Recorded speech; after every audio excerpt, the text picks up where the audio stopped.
আসসালামু আলাইকুম। সবাই কেমন আছেন? আলহামদুলিল্লাহ আমি ভালো আছি।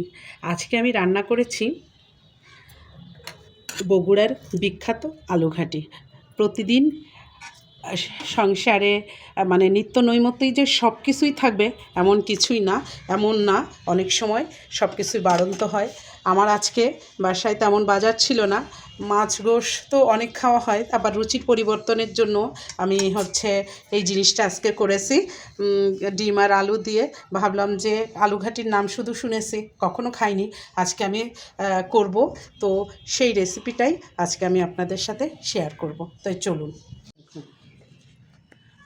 আলুঘাটির জন্য আমি এই যে ডিম আর আলু একসঙ্গে সিদ্ধ দিয়ে দিচ্ছি।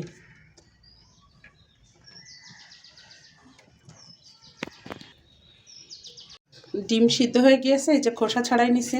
আর এই যে আলুটা একটু ভেঙে নেব। আলুটা ঠিক আধা ভাঙা থাকবে, পুরোপুরি ম্যাশ করব না, একটু আস্তে আস্তে এরকম থাকবে না। এই যে আধা ভাঙা অবস্থায় আছে। এবার আমি রান্নাতে চলে যাব। তেল দিয়ে দিচ্ছি। এইটা অল্প পরিমাণ দিব তেল। এই হাঁড়িতেই আমি ডিম ভেজে নেব। অল্প পরিমাণ দেওয়ার কেন আমি অল্প পরিমাণ তেল দিয়ে রান্না করব পরে বলছি। লবণ দিয়ে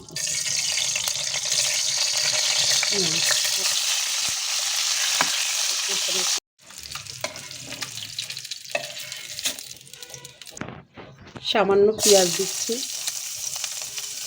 পেঁয়াজের মধ্যেই আস্ত গরম মশলা দিয়ে দিচ্ছি।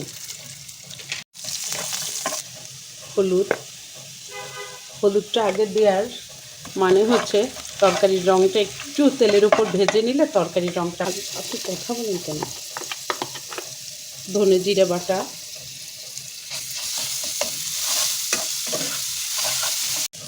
পেঁয়াজ রসুন বাটা, আদা বাটা, শুকনো ঝালের গুঁড়া, 2 টুকরো কাঁচা ঝাল চিড়ে দিচ্ছি। এটা একটু ভাজা ভাজা করে তারপরে পানি দেবো। ডিম ভাজির সময় তো আমি একটুখানি লবণ দিয়েছি।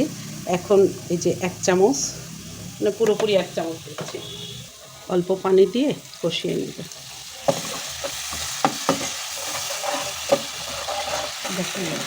তো এই পর্যায়ে মশলাটা এই যে তেল উঠে গেছে, ভালোভাবে কষানো হয়ে গেছে।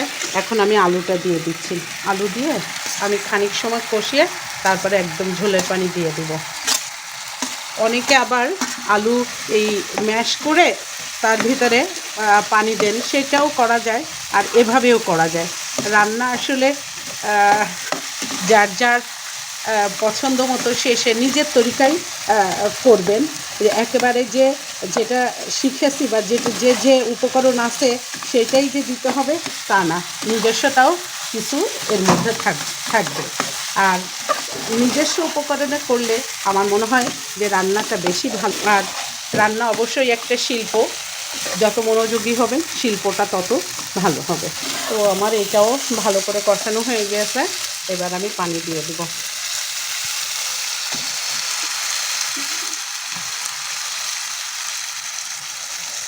পানি একটু বেশি দিব, কালের আলু একটু ঠান্ডা হয়ে গেলে জমে যায়, মানে ঘন হয়ে যায়। ওই জন্য পানিটা একটু বেশি দিলাম।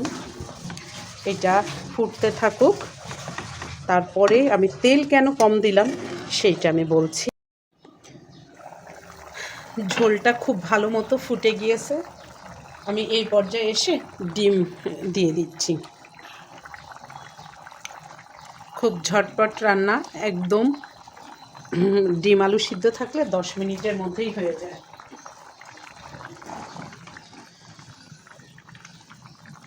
এখন একটু ঝোল আছে। এইবার আমি বলেছিলাম যে আমি তেল কম দিচ্ছি। এইবার আমি সেই রহস্যটা বলছি যে আমি একটা বাগার দিব, ওই জন্য ওই সময় তেলটা কম দিয়েছি। বাগারের জন্য যে তেল দিয়ে দিচ্ছি, এটাও যে খুব বেশি পরিমাণ তা না, অল্প, একদম অল্প তেলেই হবে। আর একটু বাড়তি ফ্লেভারের জন্য আমি এই 1 চামচ আমার বাসায় বানানো ঘি,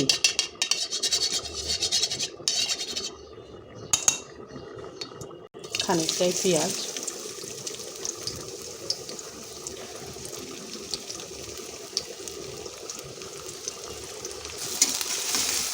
পেঁয়াজটা বেরেস্তা করব। ভাজার এই পর্যায়ে এসে আমি 2টো শুকনো ঝালে যে চিড়ে দিয়েছি। একটু তো পেঁয়াজ বেরেস্তা বা বাগার হয়ে গিয়েছে, এবার আমি দিয়ে দিব।